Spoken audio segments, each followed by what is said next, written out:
Hello नमस्कार साथियों, स्वागत है आप सभी का आपके अपने चैनल स्टडी पॉइंट 2+ में। जैसे कि आप सभी साथियों को बता दें कि आज 6 जुलाई यूपी बीएड का परीक्षा हो रहा है, तो हम आप सभी को हिंदी के प्रश्नों को बता रहे हैं। आइए हिंदी के प्रश्नों को हम देखते हैं। चलिए पहले प्रश्न पर, तपोवन की संधि विच्छेद क्या है? तपोवन की संधि विच्छेद क्या है? तपोवन की संधि विच्छेद क्या है?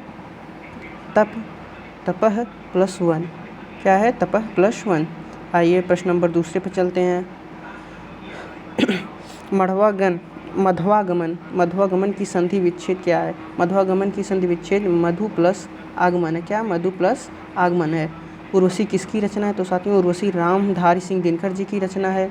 आइए आगे के प्रश्नों पर चलते हैं। प्रश्न नंबर 4 पे। प्रश्न नंबर 4 में क्या है? आइए आप सभी को बता दें। हिरण्यकश्यप का शुद्ध वर्तनी क्या है? हिरण्यकश्यप का शुद्ध वर्तनी क्या है? तो साथियों आप सभी को पता है हिरण्यकश्यप का शुद्ध वर्तनी हिरण्यकशिपु है। क्या है? हिरण्यकशिपु। आइए, मिठाई का तत्सम शब्द क्या है? मिठाई का तत्सम शब्द मिष्ठान है। हिंदी का पालनी कौन है? हिंदी का पालनी किसे कहा जाता है? तो हिंदी का पालनी साथियों कांता प्रसाद जी को कहा जाता है। किसको कहा जाता है? कांता प्रसाद जी को। आइए अपने अगले प्रश्न पर हम चलते हैं साथियों। प्रश्न नंबर 7 पर, पूर्व दक्षिण को क्या कहेंगे? पूर्व और दक्षिण दिशा को हम क्या कहेंगे? तो साथियों पूर्व और दक्षिण दिशा को हम आग्नेय दिशा क्या कहते हैं? क्या कहते हैं? आग्नेय दिशा। पूर्व और दक्षिण दिशा को हम क्या कहेंगे? पूर्व और दक्षिण दिशा को हम आग्नेय दिशा कहेंगे। हड़ताल का लिंग, हड़ताल में कौन सा लिंग है? तो हड़ताल में साथियों स्त्रीलिंग। क्या है? स्त्रीलिंग। आप सभी साथियों अच्छा पेपर दिया होगा, तो आप सभी अपना प्रश्न मिला लें, उत्तर अपना जांच कर लें। आइए अगले प्रश्न पर हम चलते हैं। चरण कमल बंदो हरिराई, ये सूरदास जी का है।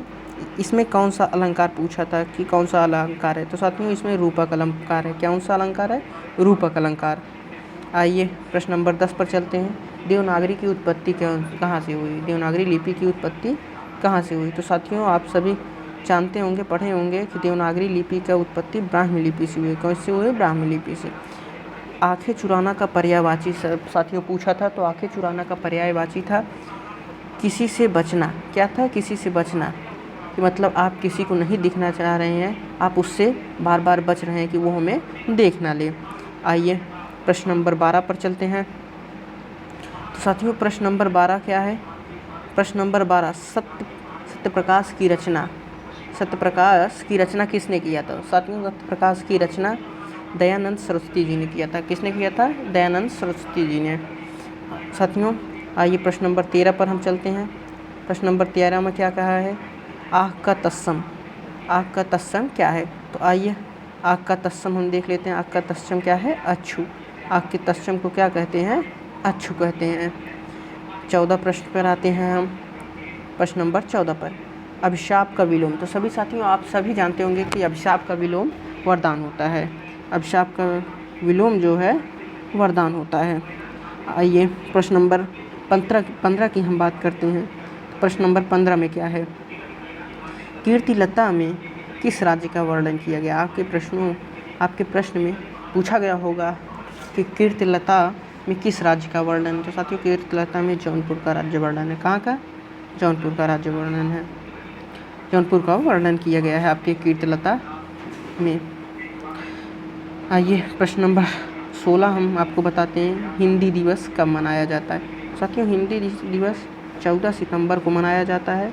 कब मनाया जाता है? 14 सितंबर को। और 14 सितंबर को क्यों मनाया जाता है? क्योंकि 14 सितंबर को हमारे संविधान सभा ने इसे स्वीकार किया था कि ये राज्य की भाषा हिंदी भाषा होगी।